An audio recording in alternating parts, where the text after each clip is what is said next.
ओम कल्याण मार्ग का पथिक। लेखक स्वामी श्रद्धानंद। ओम ऋषि दयानंद के चरणों में सादर समर्पण। ऋषिवर, तुम्हें भौतिक शरीर त्यागे 41 वर्ष हो चुके, परंतु तुम्हारी दिव्य मूर्ति मेरे हृदय पट पर अब तक ज्यों की त्यों अंकित है। मेरे निर्बल हृदय के अतिरिक्त कौन मरण धर्मा मनुष्य जान सकता है कि कितनी बार गिरते गिरते तुम्हारे स्मरण मात्र ने मेरी आत्मिक रक्षा की है। तुमने कितनी गिरी हुई आत्माओं की काया पलट दी, इसकी गणना कौन मनुष्य कर सकता है। परमात्मा के बिना जिनकी पवित्र गोद में तुम इस समय विचर रहे हो, कौन कह सकता है कि तुम्हारे उपदेशों से निकली हुई अग्नि ने संसार में प्रचलित कितने पापों को दग्ध कर दिया।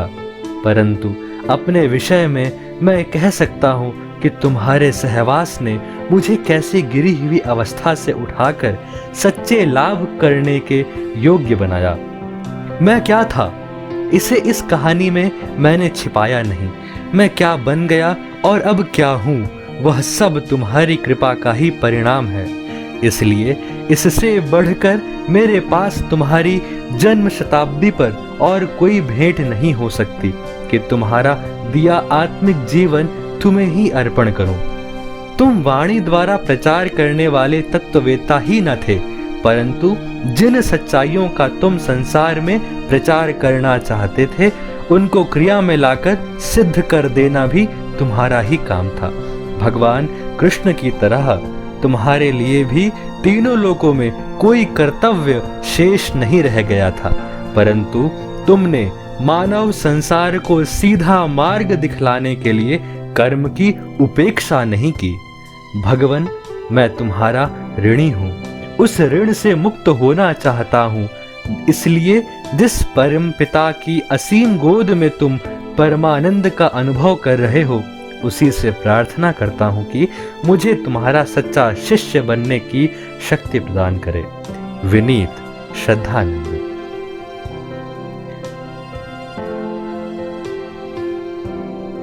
ओम कल्याण मार्ग का पथिक। प्रस्तावना। अपना जीवन वृत्तांत सर्वसाधारण के आगे रखना उन उच्च कोटि के महानुभावों को ही शोभा देता है, जिन्होंने संसार में किसी न किसी बड़े काम में कृतकार्यता प्राप्त की हो।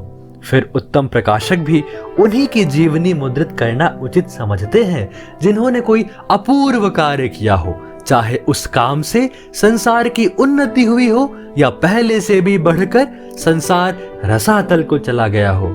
मैं जानता हूं कि मेरी जीवन कथा दोनों कोटियों में नहीं आ सकती, फिर भी मैंने अपनी कहानी सर्वसाधारण के आगे रखने का साहस क्यों किया। अभी 50 वर्ष भी पूरे नहीं हुए कि भारतवर्ष के नवयुवक सिवाय खाने पीने, भोगने और उसके लिए धन संचय करने के अलावा अपना कुछ कर्तव्य नहीं समझते थे। गुलामी में वह जन्म लेते थे और उस दासता की अवस्था को अनिवार्य समझकर गंदगी के कीड़ों की तरह उसी में मस्त रहते थे। उन्हें मालूम न था कि उनके पुरुषार्थ भी किसी समय में सभ्यता का स्रोत थे। उन्हें यही बतलाया गया कि भारतीय अर्ध सभ्य है, उनकी कोई संस्कृति थी ही नहीं, और यदि वह गिरी हुई अवस्था से उठना चाहते हैं तो यूरोपियन सभ्यता की शरण में जाना चाहिए। इस पुस्तक का लेखक स्वयं किन विचारों का था, वह उनकी जीवन यात्रा की कहानी पढ़ने से विदित होगा। आचार्य ऋषि दयानंद ने आर्यावर्त की प्राचीन संस्कृति का सजीव चित्र खींचकर न केवल आर्य संतान के अंदर ही आत्मसम्मान का भाव उत्पन्न किया, प्रत्युत यूरोपियन विद्वानों को भी उनकी कल्पनाओं की असारता दिखलाकर चक्कर में डाल दिया। हिंदू युवक अपने प्रत्येक आचार व्यवहार को दूषित और यूरोपियन के गिरे से गिरे अत्याचार और दुराचार को भी आदर्श समझा करते थे। मैंने उसी विद्यालय में शिक्षा पाई थी जिसने हिंदू युवकों को अपनी प्राचीन संस्कृति का शत्रु बना दिया था। आजकल की भारतीय जनता 50 वर्ष पूर्व का इतिहास पढ़कर उस समय के भारतीय लेखकों को तुच्छ दृष्टि से देखती है और उनके अज्ञान पर आश्चर्य करती है और यह समझ बैठी है कि अज्ञान से ज्ञान की ओर आने के बीच में कोई भी मंजिल तय नहीं करनी पड़ी। इसी भूल को दूर करने के लिए मैंने अपने जीवन यात्रा की कहानी सविस्तार लिख दी है। इसमें संदेह नहीं है कि मेरी गिरावट की कहानियां बहुत से श्रद्धालु हृदयों को ठेस लगाएंगी, परंतु मुझे यह विश्वास है कि इस आत्मकथा के पाठ से बहुत युवकों को संसार यात्रा में ठोकरों से बचने की शक्ति भी मिलेगी। एक और बात भी है जिसकी ओर विशेष ध्यान दिलाना चाहता हूँ। ऋषि दयानंद के लेखों का तत्व उन आर्य समाजियों की समझ में पूर्णतया नहीं आता जिन्होंने आर्य समाज के यौवन काल में उसके अंदर प्रवेश किया है।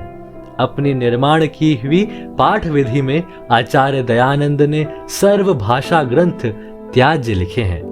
इस पर सत्यार्थ प्रकाश के तीसरे समुल्लास में इस प्रकार प्रश्नोत्तर है।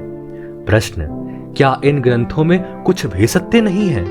उत्तर, थोड़ा तो है, परंतु इनके साथ बहुत सा असत्य भी है। इससे जैसे अत्युत्तम अन्न विष से युक्त होने से छोड़ने योग्य होता है, वैसे यह ग्रंथ है। आचार्य का यह लेख रहस्यपूर्ण है। आजकल कुछ ऐसे आर्य समाजी भी हैं जो यह समझते हैं कि किसी भाषा ग्रंथ को भी पढ़ना ना चाहिए। यह हमारी भूल है। ऋषि ने उनमें यत् किंचित सत्य भी माना है, किंतु बाल्यावस्था में शिक्षा ग्रहण करने के लिए संकेत कर दिया है कि वेद शास्त्रानुकूल नए भाषा ग्रंथों का निर्माण करना चाहिए।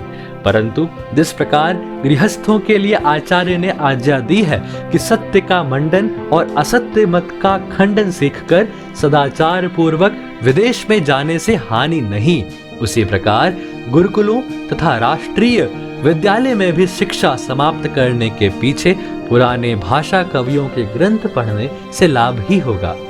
मैंने इस कहानी में दिखलाया है कि आर्य संस्कृति के गिरे से गिरे समय में भी तुलसीदास आदि की कविताओं ने आर्य संस्कृति को लुप्त होने से बचाया है। किस प्रकार क्रमशः धार्मिक दासता से उत्तरोत्तर हिंदू समाज को मुक्ति मिलती गई और अपनी राजनीतिक दासता का भी उनको परिज्ञान हुआ। इसके समझने के लिए युग विधाता आचार्य दयानंद के जीवन चरित्र का पाठ गहरी दृष्टि से करने की आवश्यकता है। परंतु उस परिवर्तन के बहुत से मर्म तभी मालूम हो सकते हैं जबकि ऋषि के अनुगामी जिन्होंने स्वयं उनका सहवास किया है अपने अंतःकरण के परिवर्तनों को खोलकर जनता के सामने रख दें। इस कहानी को मैंने अपने कुछ साथियों के नाम स्पष्ट नहीं दिए हैं, इसलिए कि उनके संबंधियों को किसी प्रकार का मानसिक कष्ट ना हो। घटनाएं सब ठीक ठीक दी गई हैं। कुछ स्थलों में घटनाओं का वर्णन इस प्रकार हुआ है कि शायद उनको कल्पनात्मक उपन्यास समझा जाए, परंतु यह भूलना नहीं चाहिए कि सच्ची घटनाएं कभी कभी उपन्यास को भी मात कर देती हैं। ज्येष्ठ संवत 1933 तक की कहानी आज से 2 वर्ष पहले ही लिख छोड़ी थी। आर्य समाज में प्रवेश के समय से संवत 1949 तक का वृत्तांत सद्धर्म प्रचारक साप्ताहिक पत्र में कुछ आप बीती कुछ जग बीती के शीर्षक से छपता रहा है। उनमें से असंबद्ध विस्तार को संक्षिप्त करके उस समय की कथा लेखबद्ध की गई है। इन दोनों समयों के बीच का वृत्तांत मियावाली जेल के एकांत निवास में लिखा गया है। निस्संदेह मेरी स्मरण शक्ति ने भी घटनाओं के ठीक वर्णन में सहायता दी है, परंतु मुझे विद्यार्थी जीवन व्यतीत करते हुए ही आत्मचिंतन का व्यसन सा लग गया था। इसलिए दिन पत्रिका अर्थात डायरी रखने का अभ्यास था। उस दिन पत्रिका से तिथियों और घटनाओं के संशोधन में बहुत सुविधा रहा है। मेरे पुराने साथी प्रायः सब चल बसे हैं। आर्य समाज में प्रवेश काल के नए साथियों में भी बहुत ह्रास हो चुका है। मुझे भी मौत सिर पर खड़ी दिखाई देती है। फिर अंतःकरण में निराशा की लहर जब कभी उठती है, उसी समय श्रद्धा सागर में विलीन हो जाती है। मेरा जीवन आशातीत व्यतीत हुआ है, इसलिए जब तक दम में दम है तब तक मनुष्य को बेदम नहीं होना चाहिए, यह मेरा सिद्धांत है। इस ग्रंथ के प्रकाशन में ज्ञान मंडल के संचालक बाबू शिव प्रसाद गुप्त से मुझे बड़ी सहायता मिली है। यदि वह इसकी छपाई का भार अपने ऊपर ना लेते तो उनके प्रबंधकर्ता मेरे पीछे न पड़े रहते तो मुझे ऋषि ऋण से मुक्त होने का अवसर अभी ना मिलता। यंत्रालय से मेरे दूर होने के कारण अशुद्धियां अवश्य रह गई हैं, परंतु मेरे लेख की पहेलियों को सुलझाने का काम ज्ञान मंडल के संशोधकों ने उत्तम किया है। मेरे जीवन के शेष अनुभव भी किसी न किसी रूप में जनता के सामने आते ही रहेंगे। यदि उनको छपवाकर मुद्रित कराने का बोझ उठाने के लिए बाबू शिव प्रसाद जी से उदार आर्य पुरुष तैयार रहें। पाठक वृंद, कल्याण मार्ग के पथिक की कहानी में जो कुछ भी आपको शिक्षाप्रद दिखाई दे उसे ग्रहण करो, परंतु जो कुछ अहितकर प्रतीत हो उसको उपेक्षा की दृष्टि से ही देखो। गोसाई तुलसीदास ने ठीक कहा है, जड़ चेतन गुण दोषमय विश्व की न करतार, सत हस गुण गहै पय परिहरिवारि विकार। श्रद्धानंद सन्यासी, दिल्ली।